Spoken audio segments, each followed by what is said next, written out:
Despite President Trump's repeated attacks on Robert Mueller, Senate Majority Leader Mitch McConnell is vowing to stop bipartisan legislation that would protect the special counsel's investigation.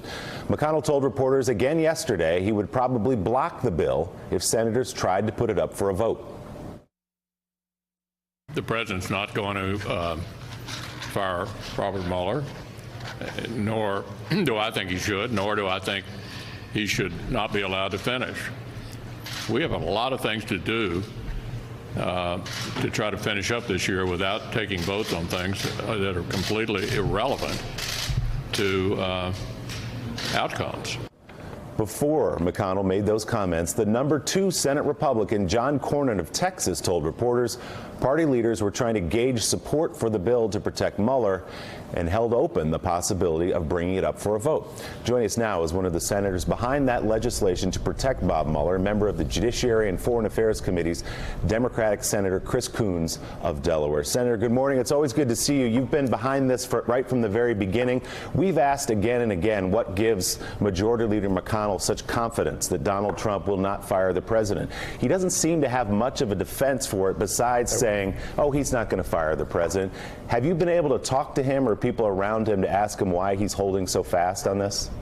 I've spoken to many Republican senators about why they continue to have confidence that President Trump won't suddenly reach out and fire Special Counsel Robert Mueller, given that President Trump just yesterday was tweeting that the Mueller investigation is a rigged witch hunt run by angry Democrats. I don't know what would give me the idea that President Trump might suddenly do something unpredictable, except that he does it almost every day. So what do they say? How do they explain it? They don't have an answer other than, well, it'd be a bad thing to do, so it won't happen. This is the easiest way possible to prevent an entirely predictable constitutional crisis. When I press my friends who are Republican senators and leaders and say, what would we do if he were to abruptly fire Robert Mueller? They say, well, it's not going to happen. So this is a simple step.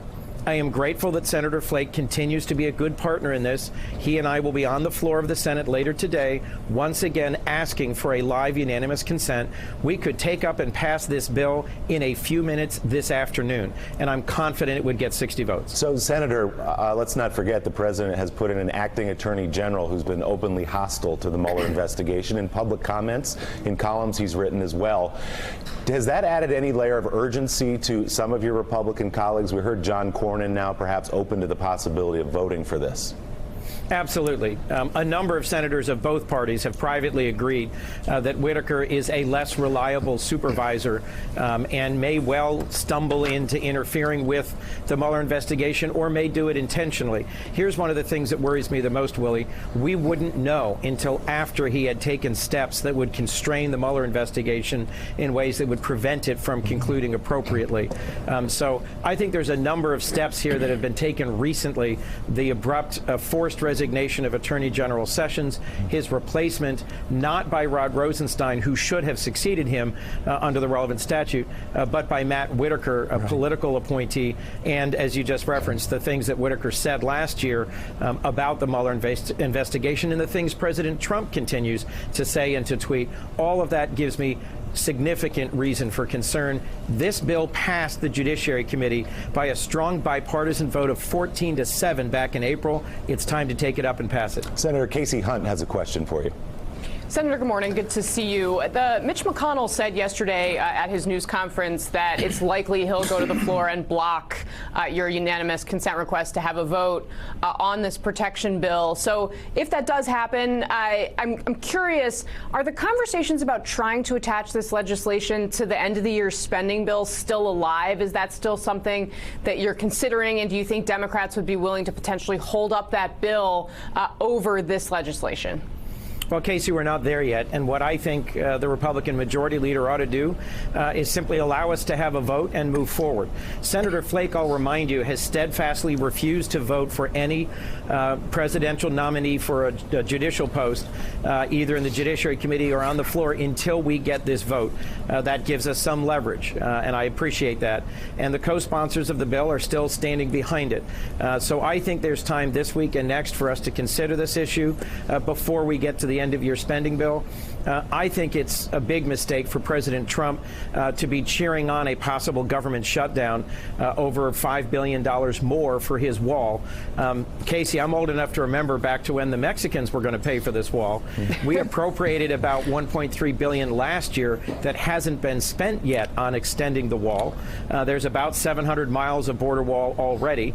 Like almost every Democrat, I have voted for increased investments in border security, but to shut down the government of the United States when Republicans control the Senate and the House and the White House over a fight about border wall money when they haven't spent the money they've already got seems to me pretty silly. I think we should resolve the Mueller bill separately, get it taken up and passed, and then work together to resolve our spending issues before the end of this, before the current bill runs out December 7th. Hey, Senator, at the risk of plunging a substantial portion of our audience into instant depression, I want to ask you about your effort to have this legislation to protect Bob Mueller, once again trying to put it forward. My question is why? Why would you do it when the history of this is you're surrounded in the United States Senate by an entire political party who is afraid to say boo to any of the outrages that have occurred in this presidency over nearly 2 years? Why would you consider to do this when you have these dressing room fighters who go into the cloakroom and speak to you, but boy, this is awful. This is really awful, Chris. We've really got to stop this. Then they go out onto the Senate floor and do nothing. Why? Why do you continue to do it? Because it's my job. I think my job, my role, I think the role all of us are challenged to do here in the Senate is to fix real problems. And we can see this problem coming at us like a freight train. Why do I keep reaching across the aisle? Why do I keep trying to legislate? Mike, it's because I don't know what else to do. I could simply attack my colleagues and denounce them, or I can reach across the aisle and try and fix a problem that we can all see coming. I think that's my role here, and the way in which I can contribute. I share your deep concerns. At times I get very angry at my colleagues for things they say and do, but I think it's my role and my opportunity here to serve, to work across the aisle and to try and find a solution.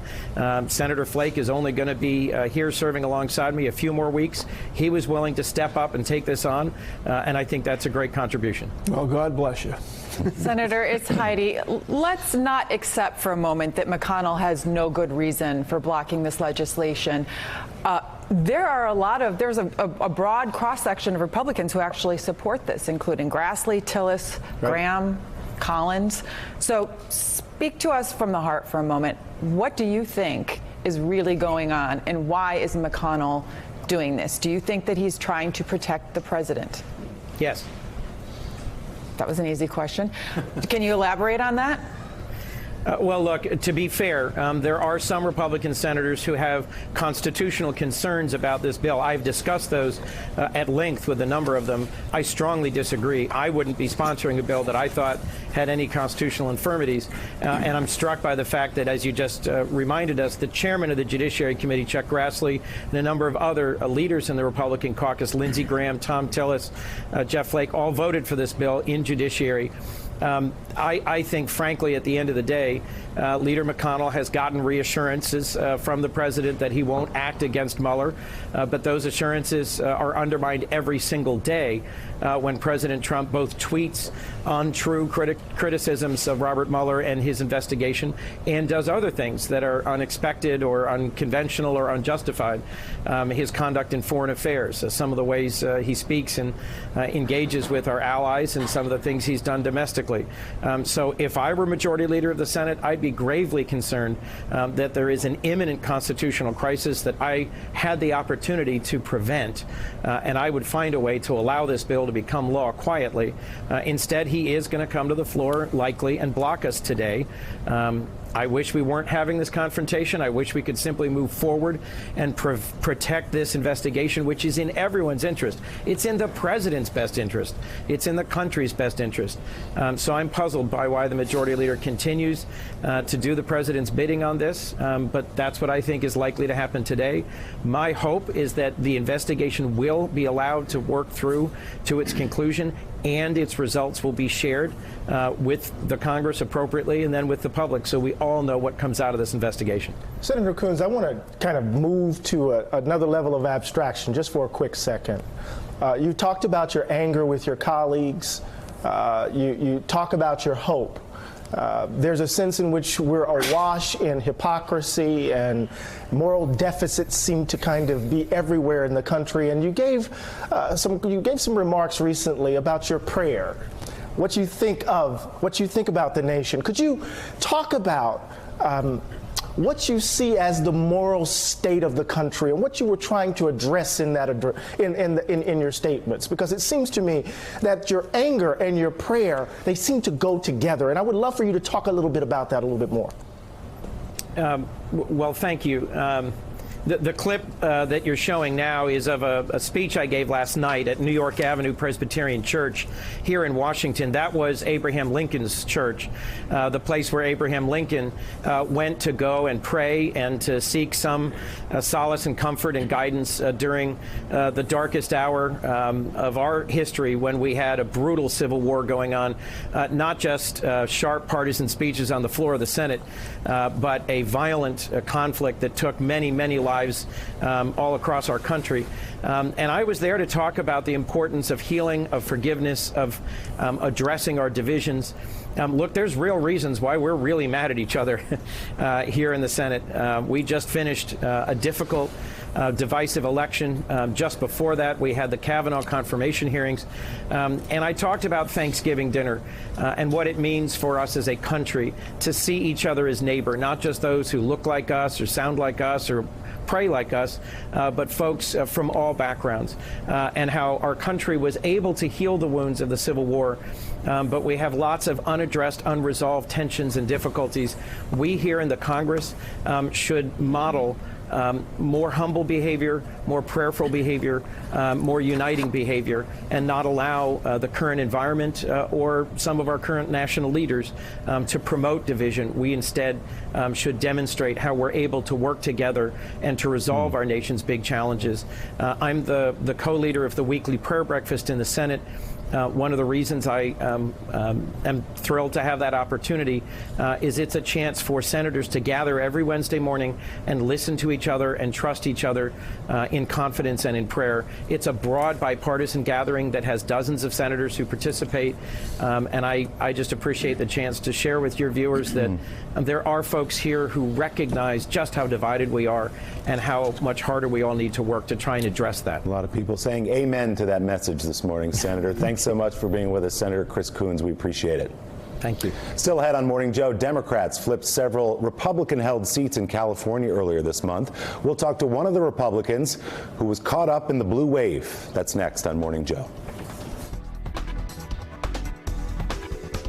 Thanks for checking out MSNBC on YouTube, and make sure you subscribe to stay up to date on the day's biggest stories. And you can click on any of the videos around us to watch more from Morning Joe and MSNBC. Thanks so much for watching.